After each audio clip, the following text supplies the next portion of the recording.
Well, I just want to bring you an update from Zimbabwe. A fire that broke out early this morning at the SAPES Trust building in Harare, just hours before it was due to host a press briefing by opposition figures, has set tongues wagging. The conference was actually scheduled for now at 11 a.m. and was expected to bring together parties that are opposing President Emmerson Mnangagwa's bid for a third term. The cause of the blaze is still unknown and officials are investigating. Let's get you a sense of what else we know at this stage. Bring in political analyst Mbizvo Jealousy Mawarire, who joins us now live from Zimbabwe. Sir, thanks very much indeed for your time. What have you been able to gather around not only what happened, but what the motive here might have been?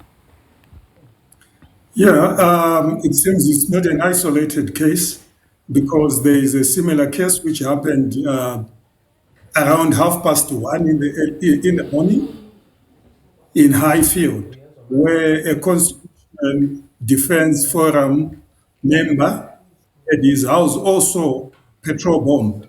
So it's connected to the SAPES attack, and the motive is very clear that it was to stop the press conference, which was supposed to start at 11 this morning, a press conference that was going to map the way forward against the proposed extension of President Emmerson Mnangagwa's stay in power beyond 2028.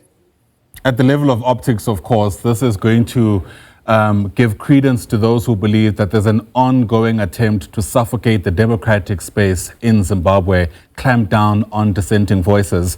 But on the other, there's a real sense of disillusionment, this idea that nothing will really come out of this, even though so many questions are emerging on the other side of this presumed attack.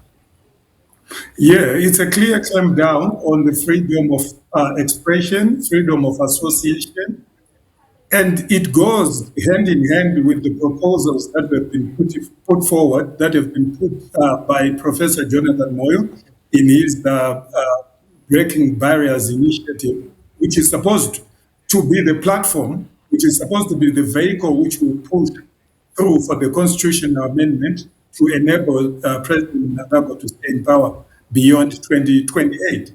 If you read that document, it proposes that opponents of the constitutional proposal to keep Mnangagwa in power should be crowded out, should be drowned, and any negative voice should be disrupted. And what we have seen early morning today is a clear indication that the regime is going the route of violence in order to disrupt any platform that is meant to go against the 20th agenda. It's an all too familiar sight. Jealousy Mawarire, thanks very much indeed for speaking to us and getting us a sense of what you know at this early stage. It's certainly a story we'll keep watching. Jealousy is a political analyst live to us there from Zimbabwe.